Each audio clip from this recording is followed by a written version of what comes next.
और बड़ी खबर का रुख करेंगे, जहां कांग्रेस अध्यक्ष मल्लिकार्जुन खड़गे ने एक बार फिर से विवादित बयान दिया है।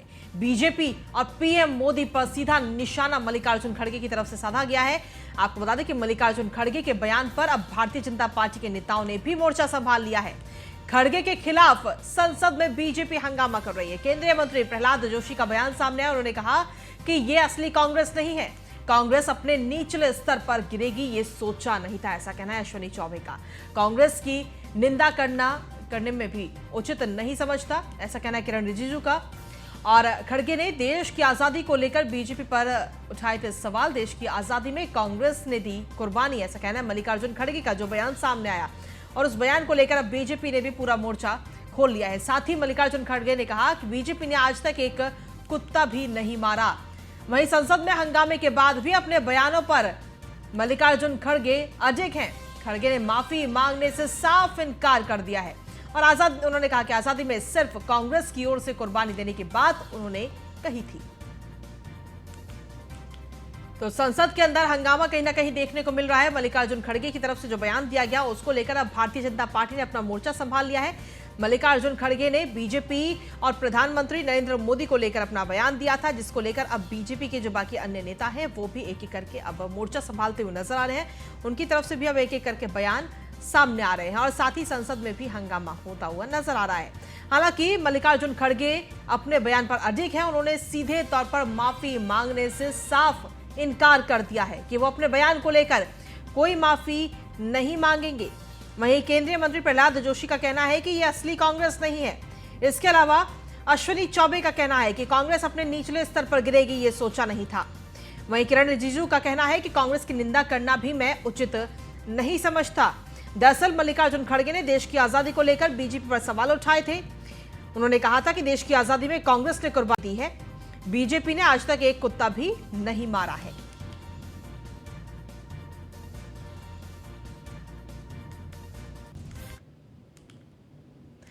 और चलिए बुलेटिन में आगे बढ़ेंगे। दिल्ली से बड़ी खबर, जहां संसद भवन में भारतीय जनता पार्टी की संसदीय दल की बैठक इस वक्त चल रही है। पीएम मोदी समेत तमाम वरिष्ठ मंत्री और नेता बैठक में मौजूद हैं।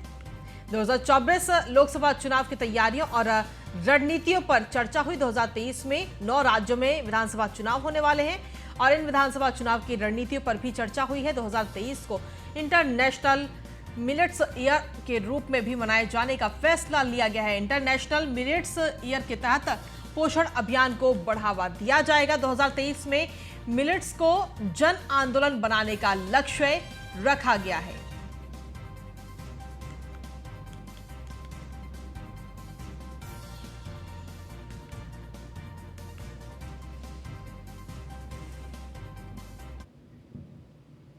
और चलिए बुलेटिन में आगे बढ़ेंगे। दिल्ली दौरे पर जाएंगे सीएम पुष्कर सिंह धामी। आज 3:30 पर सीएम धामी पहुंचेंगे, जहां पार्टी के शीर्ष नेतृत्व से वो मुलाकात कर सकते हैं। तो ये बड़ी खबर आप तक पहुंचा रहे हैं। आज दिल्ली दौरा है उत्तराखंड के मुख्यमंत्री पुष्कर सिंह धामी का, जहां वो आज दिल्ली में पार्टी के शीर्ष नेतृत्व से मुलाकात कर सकते हैं। आज दोपहर 3:30 पर दिल्ली पहुंचेंगे मुख्यमंत्री पुष्कर सिंह धामी।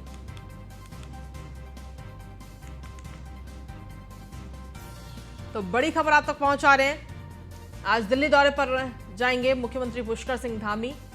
3:30 पर दिल्ली पहुंचेंगे धामी, जहां दिल्ली में पार्टी के शीर्ष नेतृत्व से पुष्कर सिंह धामी आज मुलाकात भी कर सकते हैं। तो ये बड़ी खबर आप तक पहुंचा रहे हैं।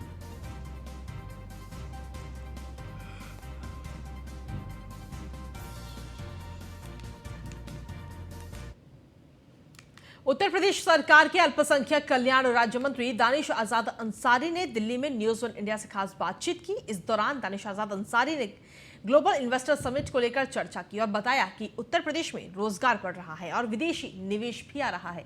साथ ही उन्होंने कांग्रेस नेता अजय राय को केंद्रीय मंत्री स्मृति ईरानी के खिलाफ विवादित टिप्पणी करने के लिए आड़े हाथों लिया और कहा कि कांग्रेस के नेता अमेठी की हार पचा नहीं पा रहे, इसलिए ऐसे बयान दे रहे हैं। और क्या कुछ कहा दानिश आजाद ने, वो आपको सुनवाते हैं।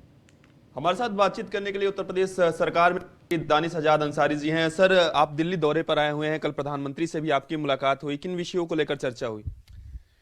देखिए, माननीय प्रधानमंत्री से कल भेंट हुई और हमने अल्पसंख्यक समाज के विकास के लिए, नौजवानों के तरक्की के लिए जो सरकार की योजनाएं हैं तमाम योजनाओं पे चर्चा हुई। माननीय प्रधानमंत्री जी ने विभिन्न मुद्दों पे अपना मार्गदर्शन भी दिया और जिस तरीके से आज उत्तर प्रदेश में योगी सरकार अल्पसंख्यक समाज के लिए, नौजवानों के विकास के लिए काम कर रही है, इसके लिए भी उन्होंने इसकी सराहना की। खासतौर पे अल्पसंख्यक समाज के विकास के लिए जो हमने उत्तर प्रदेश में मदरसों में एनसीईआरटी कोर्स लागू किया है, मदरसों में एनसीसी एनएसएस लागू है। अभी 18 तारीख को अल्पसंख्यक अधिकार दिवस के अवसर पे पूरे उत्तर प्रदेश के मदरसों में साइंस एग्जीबिशंस लगे थे। आने वाले दिनों में अल्पसंख्यक समाज के नौजवानों के लिए स्पोर्ट्स एक्टिविटीज़ की भी शुरुआत हो रही है। तो तमाम तरीक़ों से हम अल्पसंख्यक समाज के नौजवानों को, उनके छात्रों को हम समाज के मुख्य धारा से जोड़ के बेहतर शिक्षा और बेहतर व्यवस्थाएं देने की तरफ आगे बढ़ रहे हैं। हम बात करें तो हाल ही में निकाय के चुनाव भी होने वाले हैं, ऐसे में भारतीय जनता पार्टी की क्या कुछ तैयारी? क्योंकि अखिलेश यादव की अगर हम बात करें तो उन्हें छोटे नेताजी के रूप में भी उनका नाम दिया गया है और लगातार वो जनता के बीच में जा रहे हैं और मुलाकातें भी कर रहे हैं। देखिए, समाजवादी पार्टी का आम जनमानस में कहीं कोई जनाधार नहीं है, क्योंकि जनता जानती है कि जब मौका मिला था 2012 से लेके 2017 तक, जब जनता ने उन्हें अपनी सेवा करने का अवसर दिया तो उनका पूरा कार्यकाल केवल भ्रष्टाचार में और अपने निजी स्वार्थ को पूरा करने में लिप्त रहा।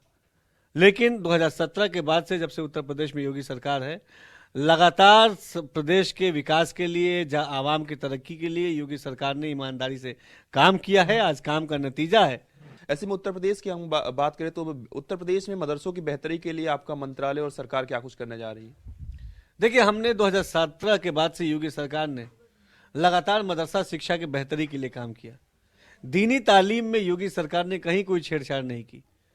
दीनी तालीम बहुत ज़रूरी है हमारे बच्चों के लिए, लेकिन दीनी तालीम के साथ साथ आधुनिक शिक्षा भी हमारे मदरसा के बच्चों को मिले।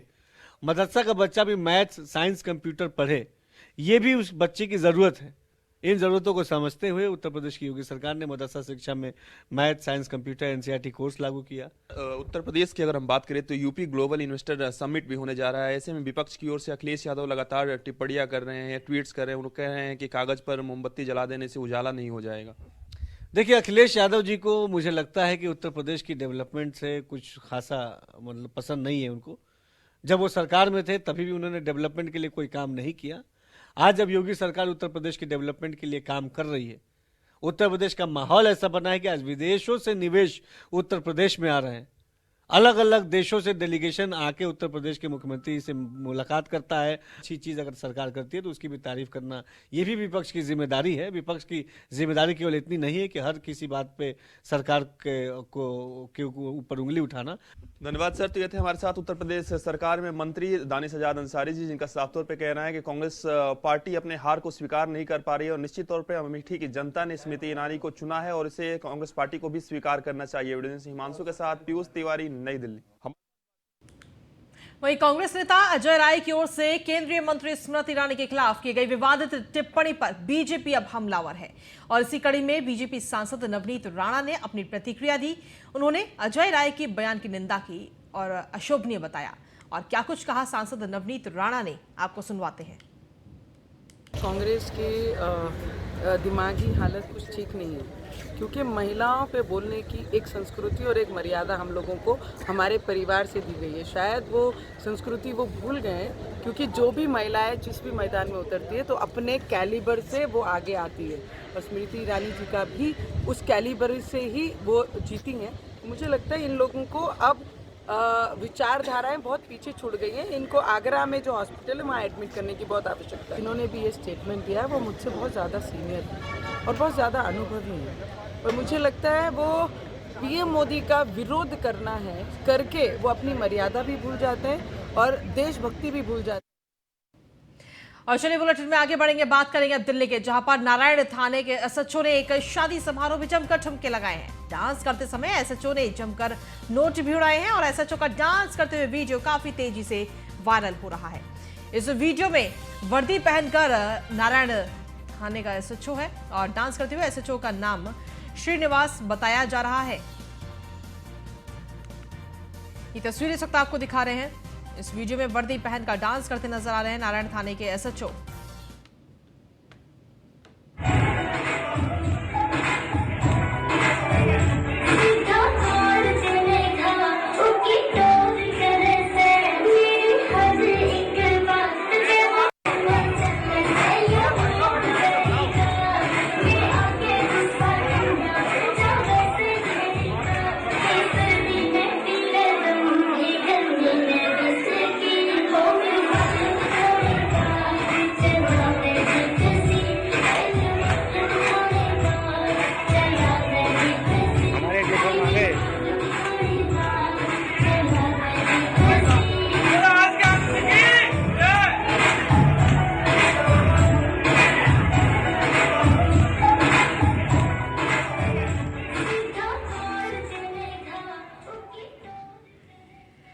तो डांस करते हुए एसएचओ साहब का ये वीडियो इस वक्त जमकर वायरल हो रहा है। आपको बता दें कि नारायण थाने के एसएचओ हैं ये, और शादी समारोह में एसएचओ साहब जमकर ठुमके लगाते हुए इस वक्त इस वीडियो में नजर आ रहे हैं। वर्दी पहनकर नारायण थाने के एसएचओ ने डांस किया है।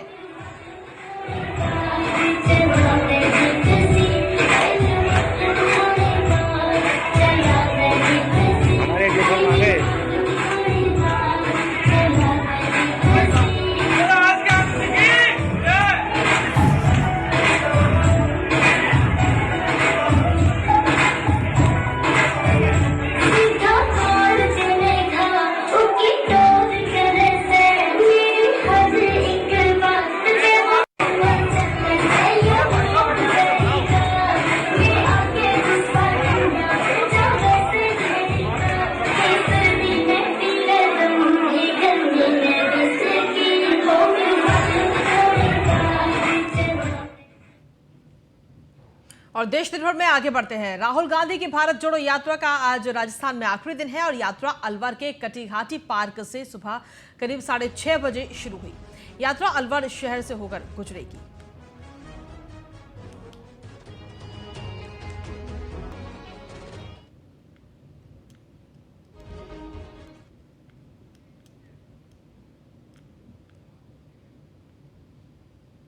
राजस्थान की गहलोत सरकार से महिला सुरक्षा को लेकर लगातार जरूरी कदम उठाए जा रहे हैं और इसी क्रम में अब सीएम अशोक गहलोत ने महिलाओं की सुरक्षा के लिए प्रदेश में चल रहे 45 पोक्सो न्यायालय के लिए निर्भया फंड में 60 करोड़ रुपए के अतिरिक्त बजट को मंजूरी दी है।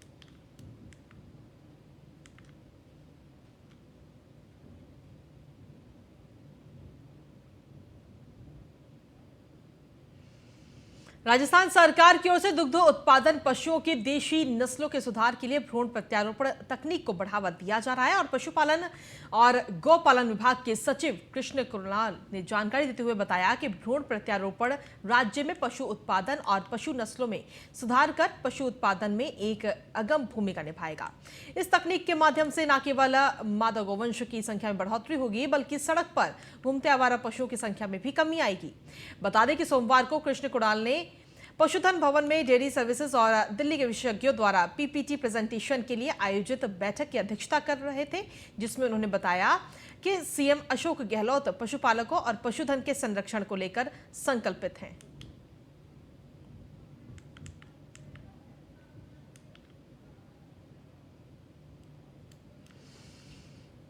राजस्थान के मुख्यमंत्री अशोक गहलोत अलवर के दौरे पर पहुंचे, जहां उन्होंने कोरोना काल के दौरान ड्यूटी करते हुए जान गंवाने वाले राजकीय कर्मचारियों के परिजनों को सहायता राशि के रूप में 50-50 लाख रुपए के चेक सौंपे। बता दें कि सीएम अशोक गहलोत ने कोरोना महामारी के दौरान जान गंवाने वाले कर्मचारियों को 50-50 लाख की सहायता राशि देने की घोषणा की थी। और वहीं आपको बता दें कि कार्यक्रम के दौरान राजस्व मंत्री रामलाल जाट, आरटीडीसी चेयरमैन धर्मेंद्र राठौड़, विधायक राजेंद्र पारिक समेत जिले के अधिकारी और कई मंत्री इस दौरान वहां पर मौजूद रहे।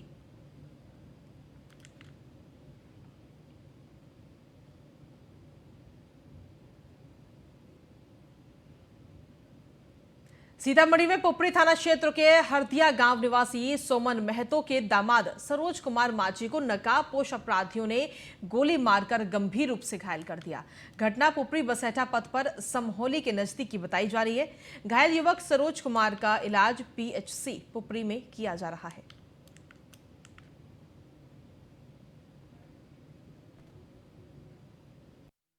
पोजीशन तो गंभीर है, हाँ 2 गोली लगी है उनको, लेकिन चूंकि पेट में लगा है गोली तो अभी कहाँ पर इंजरी अंदर में है ऐसे सिटी स्कैन होने के बाद पड़ेगा, लेकिन गंभीर हालत है। हाँ, 2 गोली लगी है। हाँ, कहाँ लगी? एक बाह में लगी है, एक पेट में लगी है, छाती में। हाँ।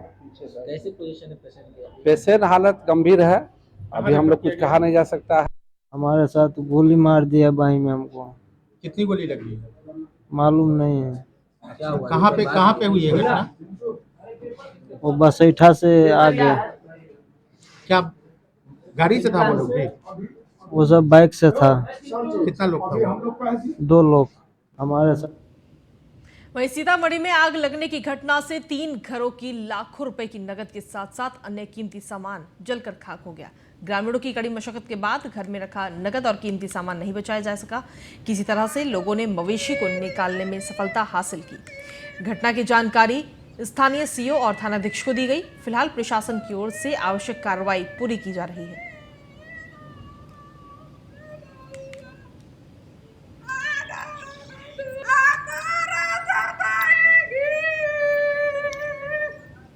खाने पीने का पूरा सामान यहीं पर था, घर बनाने के लिए पैसा यहीं पर था, पूरा जर के रखे। हमको इस समय कुछ भी नहीं, एक भी चीज़ नहीं, ना पहनने के लिए बचा है ना खाने के लिए बचा है। 3 मरहानी स्थान 3 घर में आग लगा, हमको मालूम पड़ा, हम यहाँ पे उपस्थित हुए और जो परिजनों का जो आग लगा है उस पर आवेदन लिख रहे हैं, जा रहे हैं सीओ साहब के पास देंगे, उनको फोन भी किए हैं। खाने पीने का पूरा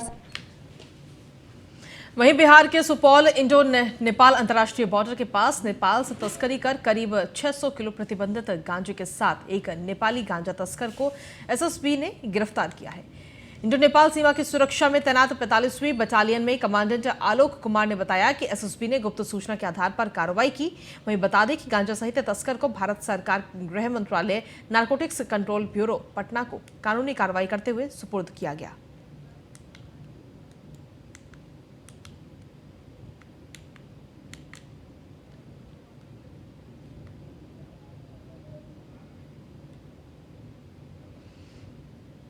और अगली खबर है गाजियाबाद से, जहां पर स्क्रैप कारोबारी से बाइक सवार बदमाशों ने लूट की है। 44 लाख रुपए की लूट की घटना को अंजाम दिया गया। बदमाशों की तरफ से कार से अपने घर जा रहा था स्क्रैप का कारोबारी। थाना नंदग्राम क्षेत्र में दिल्ली से मुरादनगर के बीच की ये घटना बताई जा रही है। तो 44 लाख रुपए की लूट की घटना को अंजाम दिया गया। कार से अपने घर स्क्रैप का कारोबारी जा रहा था, इसी दौरान उससे 44 लाख रुपए की लूट की गई। थाना नंदग्राम क्षेत्र में दिल्ली से मुरादनगर के बीच की ये घटना अब तक पहुंचा रहे हैं। अधिक जानकारी के साथ जितेंद्र गौतम संवाददाता जुड़ गए हमारे साथ। जितेंद्र, क्या कुछ अपडेट्स हैं आपके पास में इस जिस तरीके से बदमाशों ने इस वारदात को अंजाम दिया और 44 लाख रुपए की लूट की?